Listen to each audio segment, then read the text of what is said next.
So Helen O'Connor, psychologist here. Many of you will probably know me already, and I've done a few of these webinars now. Love doing them, love rambling on, essentially talking about what I am fascinated by, what I love doing for a living, and hopefully helping a few people along the way with any nuggets that pour forth from my lips. Tonight's webinar is sort of specifically around what we call discomfort dodging. It's in the Sober Sprint, the month off booze program is a discomfort dodging topic, and it's been pretty popular over the years that we've been doing it. And the idea of it stems from a form of therapy that I pretty much use every day in my practice, which is called rational emotive behaviour therapy. It was one of the therapies that contributed to modern day CBT. So together with cognitive therapy, rational emotive behaviour therapy formed a large part of what CBT is today. And rational emotive behaviour therapy is based around the idea that it's not events that cause us emotional distress, it's the way we think about, interpret, what we tell ourselves about those events that causes us distress and other behavioural, unwanted behavioural issues that arise from that kind of distress. And according to REBT theory, there are 4 key forms of beliefs, and whether we have irrational forms of those beliefs or more rationally framed versions of those beliefs will influence the degree to which we get distressed by events. There's a lot more to it than that, but I'm going to kind of try and summarise it because I could ramble on about that for hours too. So the 4 types of irrational belief or rational belief in REBT are, the very first one is called demandingness, if you like. So if we demand something, I really want to be liked by everybody, and I demand that I am. That's the kind of first core irrational belief a person might have. Stemming from a demandingness, so I really want to be liked by everybody, and therefore I must be liked by everybody, comes 3 other derivative beliefs, they're called. One is awfulizing. So if I was not liked by everybody, it would be absolutely 101% awful, dreadful, terrible. And the next one would be catastrophizing,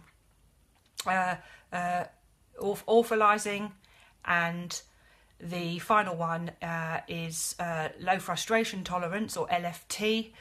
So if it happened, it would be 101% awful, and I could not bear it at all. So there's the low frustration tolerance coming in. I could not bear it, I could not stand it. And the final one, the 4th one, is about acceptance. Now, if you're on the irrational side of these beliefs, that acceptance is going to be conditional. So I absolutely want to be liked by everybody, and I demand that I am. If it happens that I'm not, it would be absolutely catastrophically awful, and I would not be able to bear it, and it would also mean that I was a worthless slug of a human being, because you are conditionally accepting yourself on the basis of whether everyone does or doesn't like you.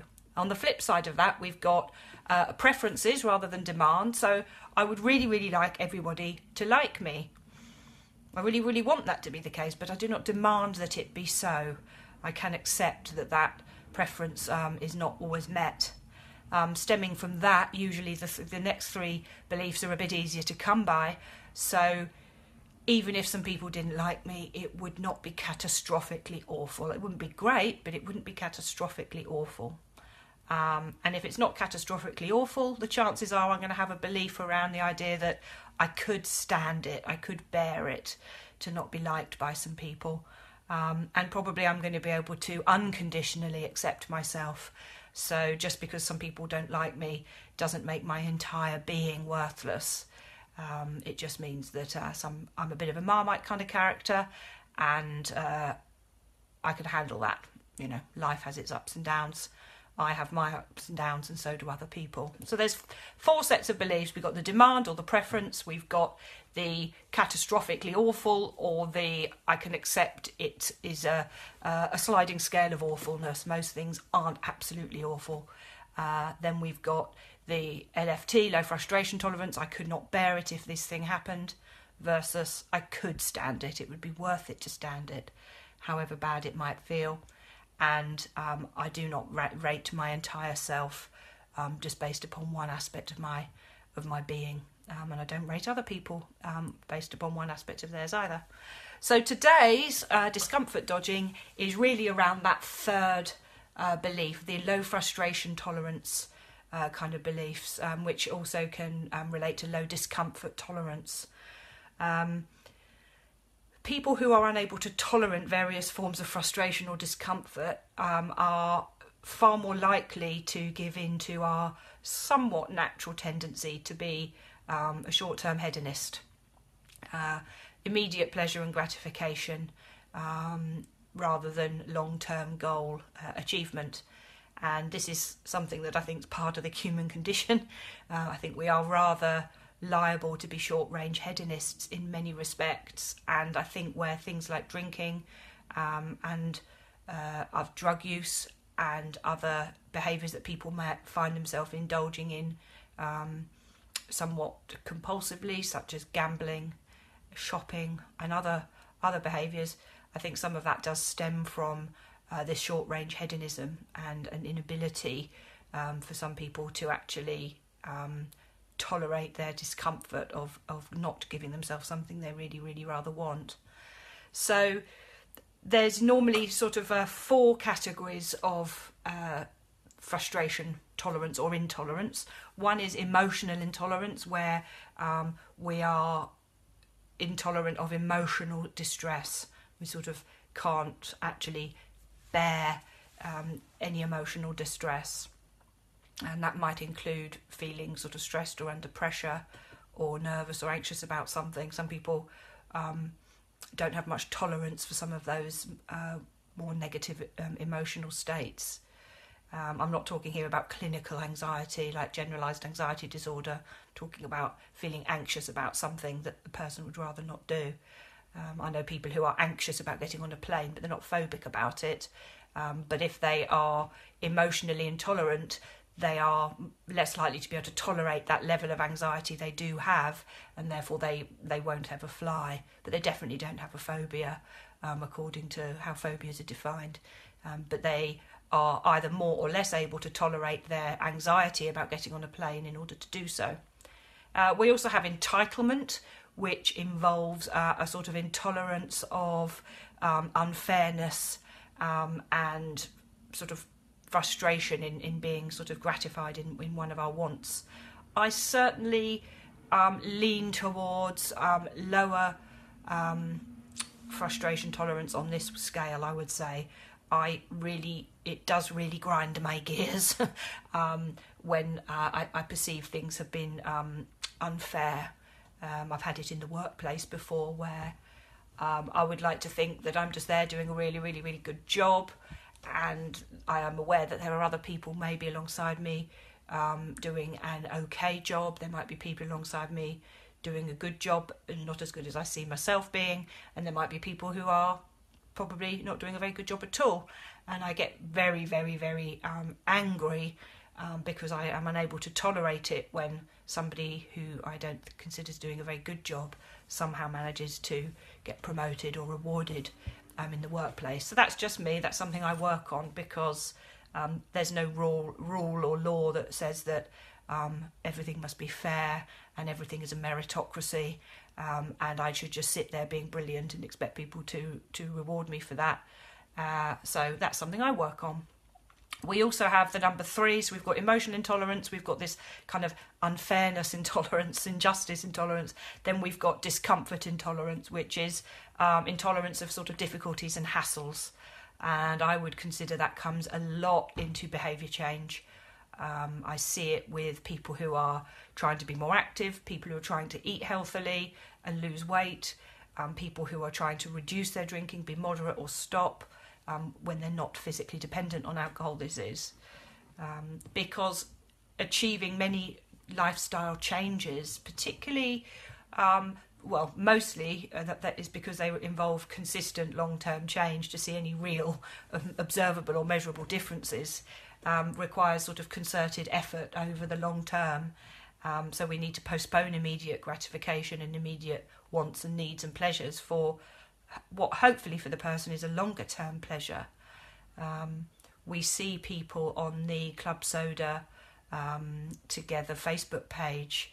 There's a gentleman on there who I saw just now who posted, he might even be 1,000 days alcohol free, and he posted also some before and after photos, and was reveling in how fantastic things are for him now, and how much better life is now than it was for the man in the before photographs. And that's a really big gain that he's had. But every day that man was alcohol free, that one day itself didn't bring that gain with it, did it? It was just one day alcohol free, which is an amazing achievement. And you have to have one day if you're going to have 1,000 days. But one needs to focus on very, very small amounts of progress for the long term in order to achieve bigger gains. Similar with weight loss, similar with getting more active, similar even with reducing drinking for those who are hoping for a moderation goal. So I would say discomfort intolerance, and therefore dodging, is one of the big parts of lifestyle and behaviour change, whether that is alcohol or anything else. And then we also have the fourth type of frustration tolerance category, which is achievement, related to achievement, where we are intolerant when we are thwarted in achieving our goals. So we try something, for some reason it doesn't work out, and some people could become very intolerant of that. And as you can imagine, that's probably less likely to lead to them trying again than somebody who can just about grin and bear it and hate the fact that they were thwarted in their achievement of their goals, and would be more likely to try again. I can relate to that one because some of the stuff I do involves writing about my work, whether in the form of case studies or little small pieces of research. And typically the way we psychologists share that work is by having it published in peer-reviewed, either books, as a chapter in a book, or as a paper more commonly in a scientific journal.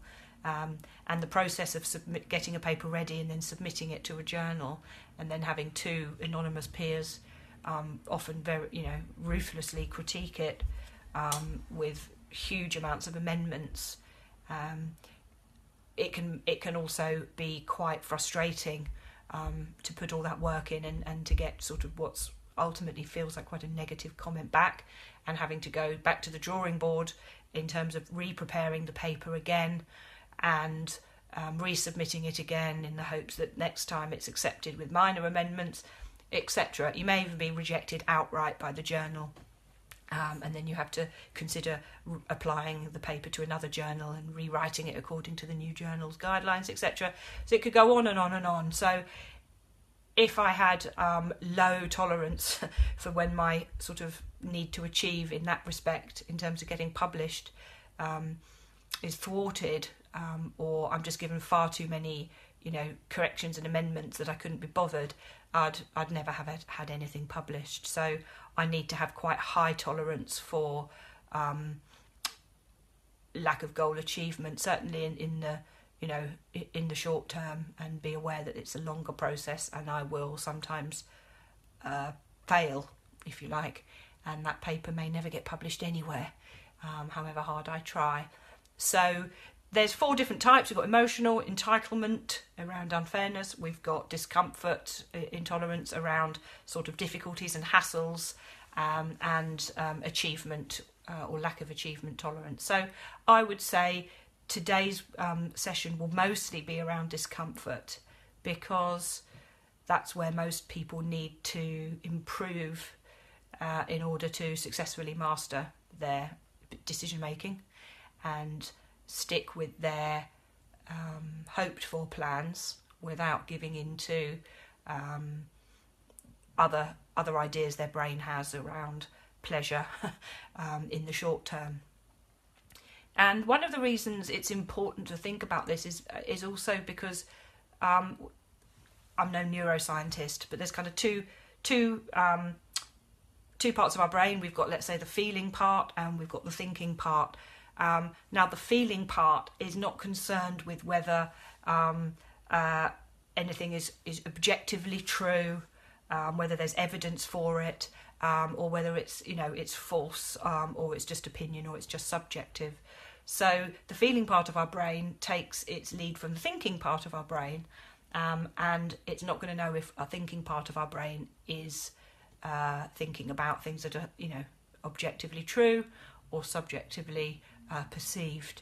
So the way we think about events, I can't bear it, this is unbearable, it's too difficult, I need it, or whatever the thinking part of the brain is thinking. If you think along the lines of self-talk or our inner dialogue, then the feeling part of our brain isn't going to be able to differentiate between whether you really can't bear it or you actually can and you're just being dramatic, and that will obviously lead to feelings. If you think you can't bear something, you're probably going to feel very anxious about the idea that thing might happen, or very angry if it does happen. So it is important to kind of master our self-talk at the sort of basic level, and also work at a deeper level on challenging some of the beliefs we hold around what we can and cannot tolerate, and how much discomfort we can or cannot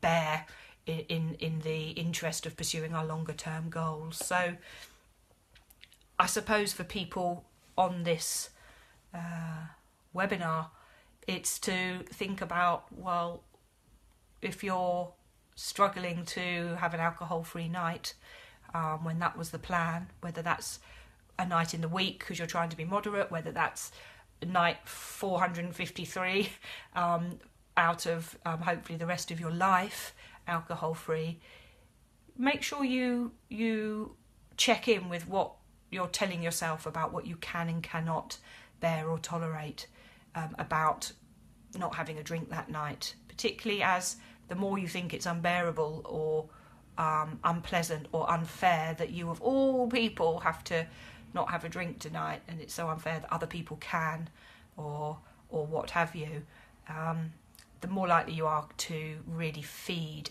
a craving that will be mental. It will be because of thinking, but it can turn into a real bodily felt feeling for some people. Again, we're not talking about physical alcohol dependency, which does have a felt component. There are physical withdrawal symptoms that are genuine, they're not subjective. But for people who are not physically alcohol dependent, who are not drinking one night or not drinking for many, many nights, the craving that stems from the thinking can become almost a physical sensation for many people. They believe and sort of sense it as being in the body, and the body will be satisfied by a drink. So it is worth really challenging the thinking and stopping it in some instances before it becomes like a felt sensation in the body. But when we're looking at what we can and can't tolerate, I suppose most people, like myself, are aware of things that they struggle with more. I struggle more with a intolerance of injustice than I do with an intolerance of my goals being thwarted, for example. I'm prepared to apply for many, many jobs and be rejected, and send off many, many papers and be rejected, or other things like that. But other people may find that that's something they struggle with, whereas they don't really have the injustice one. They hadn't really crossed their mind. I do think that in behaviour change, sometimes the injustice one creeps in with, it's so unfair. For instance, all my friends eat junk food too, and they're really skinny, for instance. It's so unfair that only I have to watch what I eat, or it's so unfair that so-and-so, got their job handed to them on a plate, and here I am having to work really hard to prove myself. And Andrew just said that he can relate to that and sounds like me. I wonder which parts of it are like you, if not all parts.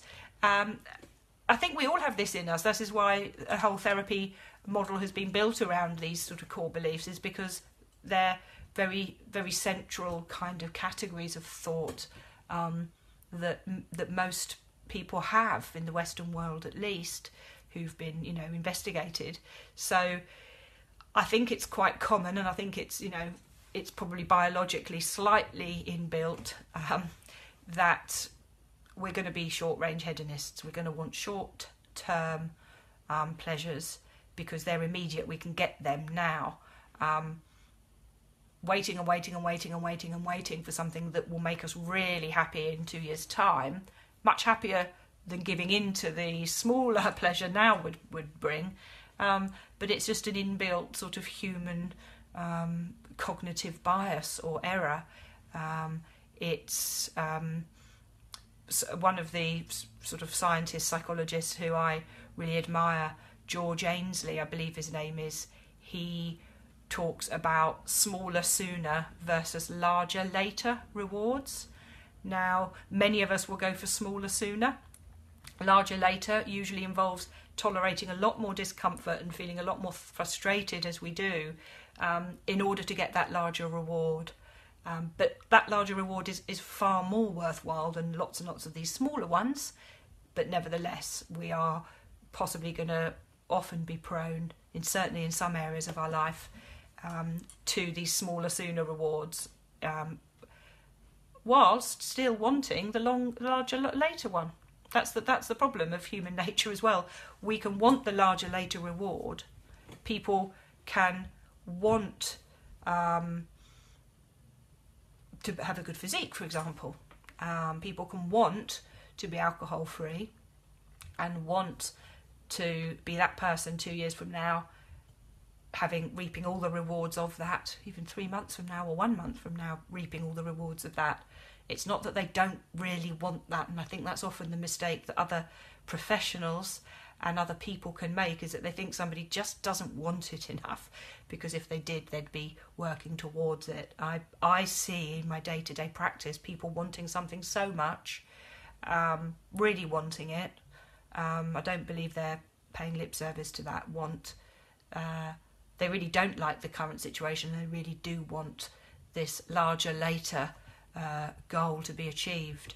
But meanwhile, they still are caving in to the smaller sooner rewards, which could be cracking open a bottle of wine when they get home from work, most if not all evenings. That's a smaller sooner reward for people.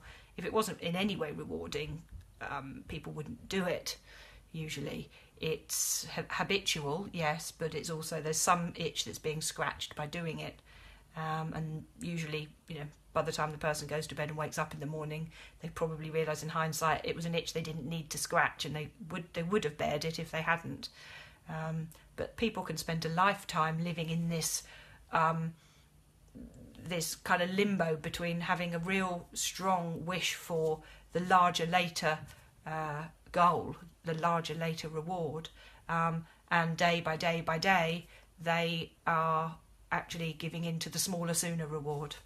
And they can hold in their head both the want for the large goal and a desire to give in to the smaller one. So I don't know if that resonates with anyone who is embarking on the early days of an alcohol-free life, or permanently or temporarily, or even people who are many, many days in, years in, if there's a difference there, because people who are many days and years in, or certainly months and years in, they're kind of living in that larger later reward to some extent.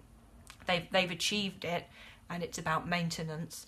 People who haven't yet achieved it are going through the process of being frustrated and uncomfortable, possibly every night of the week, by not having a drink at about the time they normally have one, and coping with and adjusting to an itch that's not being scratched, perhaps. And again, that puts it, that diminishes it to something that we could bear. an itch that we're not scratching. But how many people don't scratch an itch every time they have one?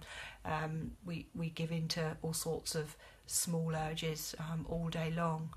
So it's something to bear in mind is, okay, where in my life are there things that, or situations or events that I, actively tell myself are unbearable or I can't bear, or where I suspect I have that kind of thinking going on.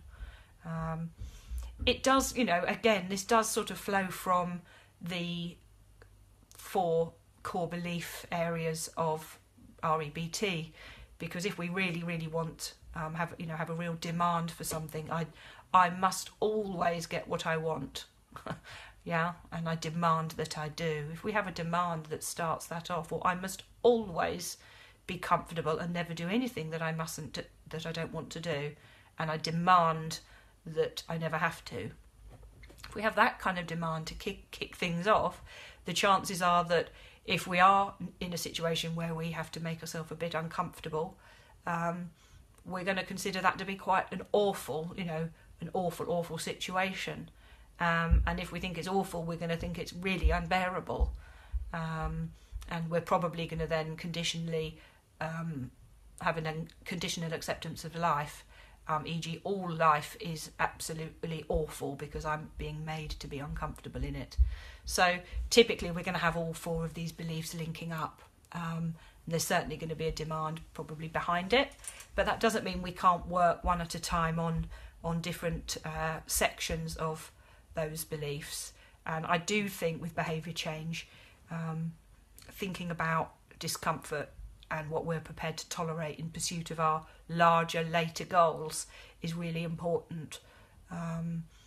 So something you can think about doing is doing a little bit of an audit of areas of life where you maybe think you have emotion and intolerance, where there are types of emotion that you are particularly intolerant of, whether that's sort of fears and anxieties, whether that's anger, whether it's stress.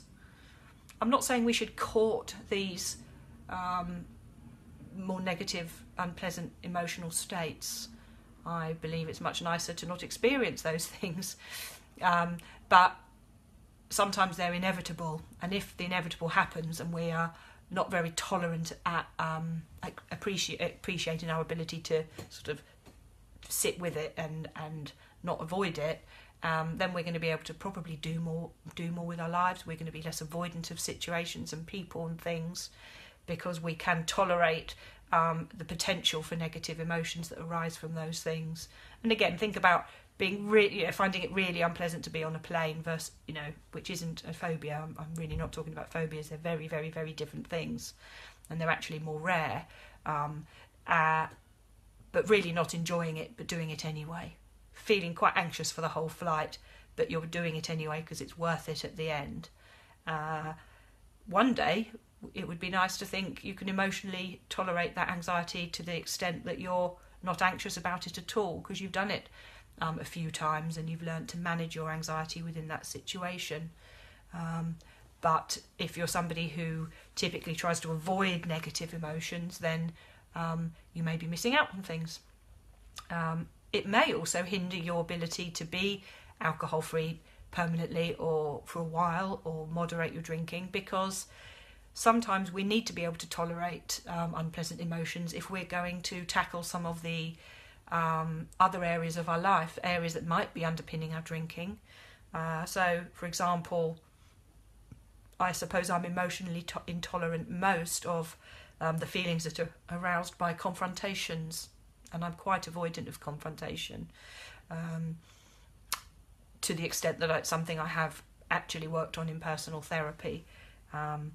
There is the beliefs behind my avoidance of confrontation are actually that I don't want to feel angry. I don't like the anger that comes from confrontation, so that's something I avoid confrontation for that fact. And also I worry sometimes that the people I'm going to be confrontational with are going to reject me because I've essentially spoken my mind. But the emotion that I'm avoidant of when I avoid confrontations is anger, and I believe that there's a form of anger that's healthy when it's directed to the right person at the right time in the right way, and appropriately. So I've worked on that, so I'm more emotionally tolerant now of feeling angry and doing something about it that's appropriate. So it's worthwhile for us all to become more tolerant of emotions that we maybe avoid. It may be that we need to have difficult conversations with people in our life about our goal of being alcohol free, or at work we may need to split up with a partner or ask for more from a partner. And it's about putting ourselves out there emotionally and being prepared to tolerate any of the negative emotions that may arise from us doing what feels right. And again, this unfairness, intolerance, if you like, I think, again, like I said, with behaviour change, that can come in often when people who are embarking upon an alcohol-free lifestyle or healthy eating or something like that can get very caught up with how unfair it is that not everyone has to do that. There are people who don't have, let's say, a problem with drinking, and therefore they can just drink at the weekends and it's not problematic, and people can get very tied up with the injustice of that sometimes. Why me? Why is it me? And the flip side to that is because they're sort of desperate to understand why them versus why other people can get very preoccupied with understanding the root cause of why they are the way they are and other people aren't. And there's nothing wrong with trying to look for root causes at all. Completely endorse us learning more about ourselves and doing some real investigation on ourselves, and reflecting and having self-awareness. However, when we're preoccupied with trying to find the answer and the explanation for why we are the way we are, that may be to explain this unfairness that some people aren't this way and I am this way, people can get so hooked up on finding the explanation that they don't start making the change, because they kind of have this demand that I must know why first before I try and change. And actually we could just start trying to change without knowing everything, and without even knowing that there is a concrete answer to our question, why me? So it can be worth working on things around fairness if you're questioning why you and why not others, whether that's your partner or your friends or just generally other people. Why can they just go out on a Friday night and drink and then not think about it for another 3 weeks, for example? And I have that a lot when I work with people with obesity. They can get very preoccupied with why other people appear to be eating as much as them and moving as little as them, and yet don't have the same body shape. And I imagine that can feel very unfair and very frustrating. When we've obviously got the discomfort intolerance, it's worth looking at that, of course, because it's the big one, because we need to be more tolerant of difficulties and hassles, and that can include the difficulty of changing our behaviour, be it drinking alcohol-free wine at a wedding, for the first time we go to a wedding, changing around our social life, just declining drinks all the time, having hassles and problems in the day that we don't sort of deal with, not that we are dealing with them, but we don't respond to by cracking open a drink when we get home from work, just actually having daily hassles and not drinking because of them. And of course, achievement. I think when we're looking at behaviour change, the area of sort of intolerance of sort of being frustrated in achieving our goals really comes into it when people have had a stretch of being alcohol free, and they have a slip, not a slide, just a slip, and they're very angry with themselves about it, and upset and confused, and lots of other emotions come into it. And the people who can tolerate the fact that they, interrupted their seeking their goal of abstinence are more likely to get back on that wagon and keep going. people who are intolerant, very intolerant of being frustrated in their goals and plans, are often more likely to abandon those plans when something prevents them from achieving them as they intended. And again, I see this a lot in other health and lifestyle behaviour change. People sort of have what we call the goal violation effect. So they have a goal, and when it's violated, they just sort of go, oh, whatever, what's the point, and don't pursue the change and give up completely. And again, dealing with all of these things involves dealing with what's going on in our noggin, and understanding what we're thinking, what we're telling ourselves, and then challenging it. Because it's not just about knowing what we're thinking, we also then need to challenge what we're thinking and replace what we're thinking with more logical thoughts. Now, I'm not a positive psychologist. I think positive psychology is great. I think it's really important to not just see all psychology as sort of pathologies and illness and disease and problems that need solving and people that need to do things better.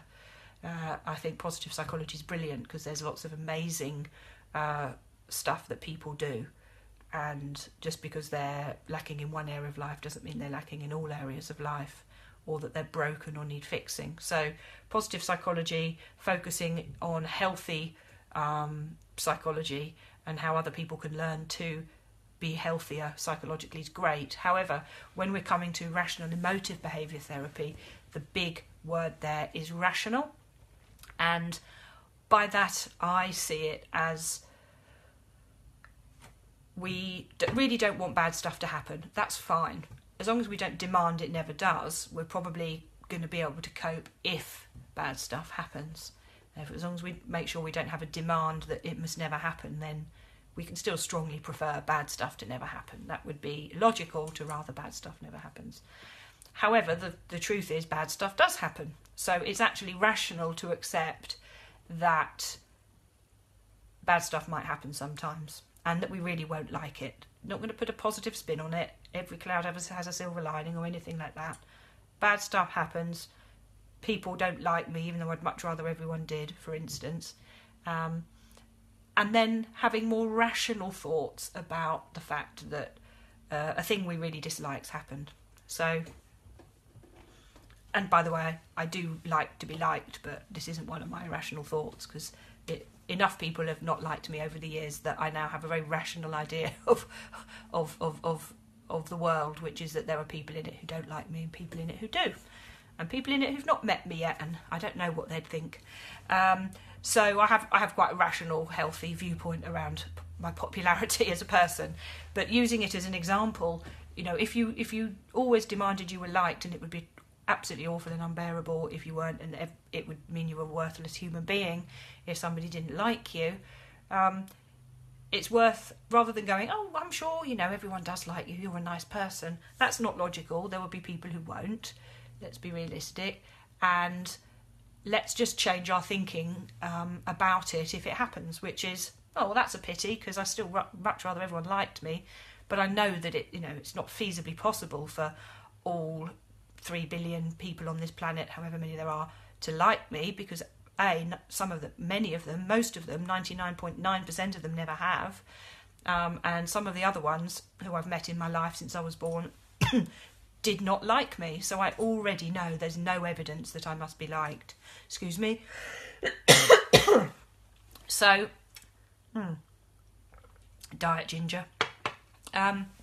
So, once we know it logically can't be true that everyone must like me, we can then start to challenge our thinking about how awful it would be if we encountered a person who patently didn't like us. Now, I'd much rather they liked me, and I'm really disappointed that they don't. But it's not 100% awful. If I was going to do a scale of awful things, there would be loads of things above that person not liking me on that scale. And that's an exercise that I actually do with clients quite a lot, and it works from very young, school-aged, right through. I won't do it here because it involves sort of bringing up lots of hideous things that could be worse than the person's so-called worst thing. But you probably can imagine what kind of worst things come above things in the badness scale. So if somebody doesn't like me, there's definitely worse things can happen than that. 100 people don't like me would be worse than one person not liking me. And there's all sorts of other things that are worse than one person not liking me. So there I get to put the awfulness kind of into perspective. I still don't like not being liked, but I've put it into perspective. There's worse stuff that could happen. And because I've put it into perspective, and I know that I don't like it, I'd much rather that person had liked me than hadn't liked me. But because it's not the worst thing that could ever happen, chances are I'm actually going to be able to tell myself that I can bear the fact that they don't like me. And because I can bear it, because I can tolerate it, I can tolerate the discomfort of that person making up their mind that they don't like me, I'm probably not going to start being really down on myself and telling myself I'm worthless because they don't like me. Because these kind of beliefs typically kind of feed upon one another. So as long as you can really prefer something strongly but not demand it be so, these other ones are going to be more likely to follow. And the reason we want to feel like we don't like it but we can bear it, and we don't like it but it doesn't make me a 100% bad, worthless person, and it's not the 100% the most awful thing in the world, the reason we're bothered about that is because those two, if you like, logical or illogical or rational or irrational sets of beliefs, they influence the way we feel and the way we act. That's why we care. We care about what's going on in our noggins, in our heads, because that influences how we feel and how we act. If those sets of beliefs lead us to feel really angry, if I get really angry about the fact that so-and-so doesn't like me, or I get really anxious and depressed about the fact that somebody doesn't like me, it's more likely to happen because I'm thinking the irrational, illogical thoughts that it's 100% awful, that I can't bear it, that it makes me worthless. They're going to lead to much worse and more negative emotional experiences than thinking, I don't like it, but it's okay, I can bear it. I can get on with things. I know it doesn't make me a hideous slug of a human being. So they're probably going to lead to not joy. I still wasn't liked by somebody, right? Still wasn't liked. So I'm not going to be joyous about that fact. But instead of being really, devastated about it, or really anxious about it, I'm going to be disappointed. That's a shame. They don't like me. It's a pity. I'm going to feel something like concern or disappointment rather than something like anger or anxiety. And that's really why we want to work on what we're thinking, is because of the limbic system, the feeling part doesn't actually care whether what the thinking part's saying is true or false. That feeling part is going to respond with feelings that relate to what our brain's telling it, about how awful or threatening or terrible a situation is. So when we think about trying not to drink or trying to cut down or trying to stop permanently, then I'm sure you know better than anyone that feelings will influence how easy or difficult it is some days to not drink. What kinds of emotions, such as anger or anxiety, might be more likely to feed an urge to drink, possibly even acting upon that urge. So it does become really important to peel back the layers of our thinking around situations and events, so that we experience less emotional distress as a result of our thinking. And hopefully if we're experiencing less emotional distress, we're probably going to behave and act in more functional ways. Now, by functional, I would suggest, say in my example of somebody doesn't like me, oh my God, that's awful, oh my God, I can't bear it, that makes me a worthless human being, now I'm really anxious about how worthless I am. Now, there could be some dysfunctional behaviours creeping in there that aren't very good, that my response to that isn't going to probably be healthy. Now, it could result in me really going overboard on trying to be liked by that person. You know, I could practically become that person's stalker in order to make them like me. I could start bringing them buns and things into work or whatever it was. I could nothing. There's nothing wrong with being a nice person, by the way, but I'm just talking about overreacting to something. Or I could withdraw. I could decide I'm not going to be, you know, sociable at all because I may actually not be liked by people, and therefore, to avoid how unpleasant it is when I'm not liked, how much anxiety I feel when I'm not liked, I'm just going to avoid meeting people because then there's no chance of not being liked. So people on that sort of more illogical, irrational side of the thinking are possibly going to have more dysfunctional reactions to events as well as more distressing emotions. On the other side, I can be disappointed that person doesn't like me, and maybe it means that I can still be civil to them when we encounter one another, and over time maybe you know, my marmiteness will grow on them, or maybe I'll discover that I don't really mind that they don't like me because I don't really like them either, for instance. But I'm not going to become avoidant of meeting them or other people. I'm not going to try and overcompensate by trying to ingratiate myself with somebody just to sort of persuade them to think otherwise about me, etc. Going to be a healthier response. Again, I'm not trying to stop people being friendly to people, but I'm trying to illustrate that we have a range of options available to us about how we respond to situations, and some of them probably are more productive, healthy, appropriate responses to situations, and some of them are maybe not so. And picking up a drink is obviously, for people who are trying not to drink, is going to be an inappropriate response. So looking at the thinking that's behind a feeling, particularly when that feeling might actually cause you to act in a way you don't want to, is pretty important. Now, I'm aware that it's about 10 to 8. I'm aware that I've been rabbiting on like usual, and I'm wondering, I've had a couple of people pop up in the comments. Laura mentioned about a lack of confidence about whether your true feelings are going to be accepted if you share them with somebody else. And Andrew feeling like he absorbs the emotions around him. Now, I think some people do seem to be more sensitive to the emotional landscape that they're in. I've certainly noticed it in young people, as well as adult clients who I see, where we can become very tuned into the emotions. Now, of course, we're kind of humans, right? We're social creatures. We live in communities and societies, and we formed those as a result of learning how to understand one another.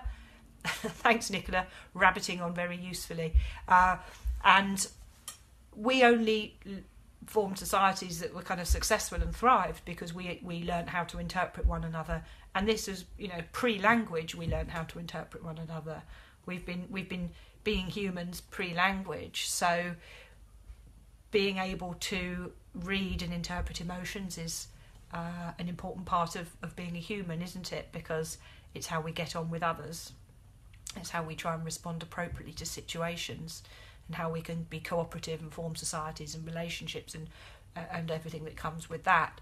But it can be kind of overwhelming if we're quite an intuitive person who does pick up on a lot of that. I'm not sure what the advice would be. I don't know what it would be, because it's like turning off a talent in a way, isn't it? I suppose it's about understanding that not all the data that comes in from the outside world is data we necessarily have to pay attention to, because if we did, it would sure be overwhelming. We typically filter out lots of data and information. Most neurotypical people do filter out a lot of what's going on because we wouldn't be able to process it all otherwise. And maybe with emotions, it's about understanding which ones are important to pay attention to in the here and now.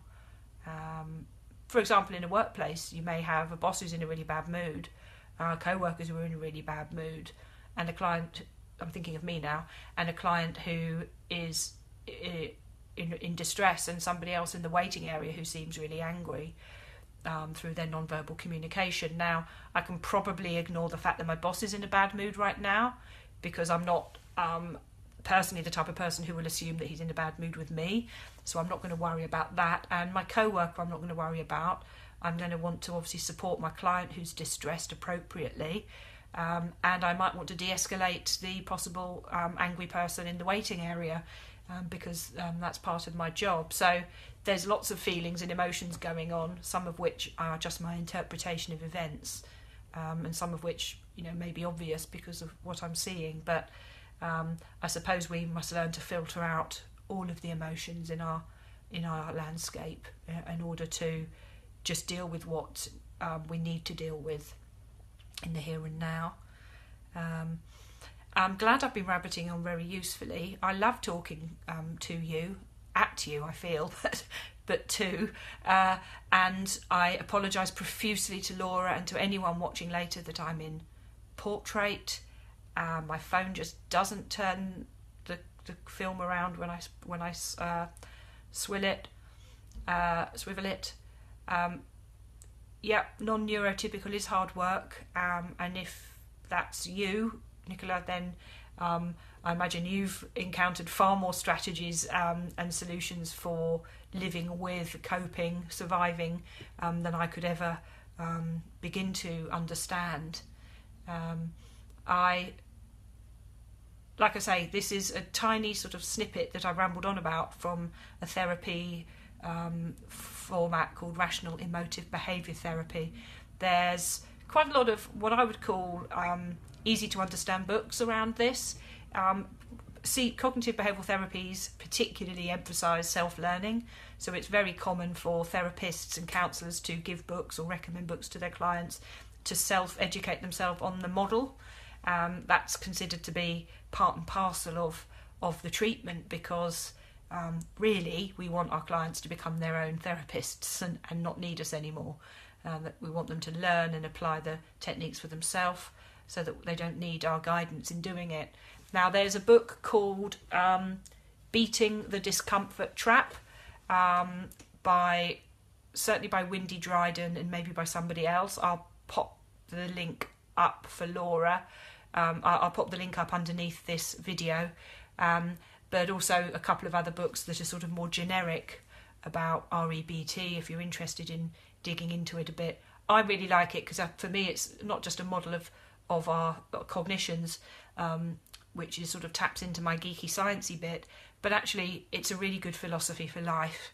And it was actually, you know, developed from a number of sources, but including sort of the Stoic philosophers, who were I think it was Marcus Aurelius or Epictetus, who said we are not disturbed by things, but by how we think about things, or something like that. And therefore, understanding more about this therapeutic model, I think, just helps us have a really good philosophy for life. So I'll share some links. I'll share some links underneath the video, and I'll bid you all adieu. It was lovely to meet you, and have a lovely Sunday evening. Take care. Bye-bye.